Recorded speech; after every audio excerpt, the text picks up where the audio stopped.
Welcome to the Tech Egg. Don't get scrambled. Enjoy the video.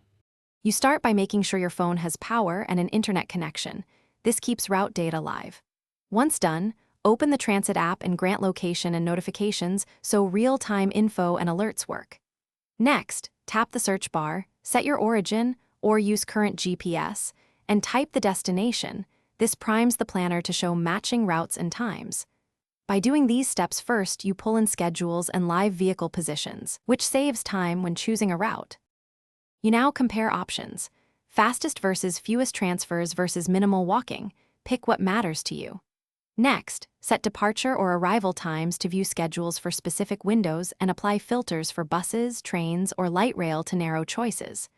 When you tap a route, expand it to inspect stops, transfer points, platform numbers, and real-time delay alerts so you understand each leg. Doing this prevents surprises and ensures you know where to board, how long each segment lasts, and when to expect connections. You finish by tapping Start to follow turn-by-turn transit guidance and watch vehicle progress on the map. This keeps you on schedule.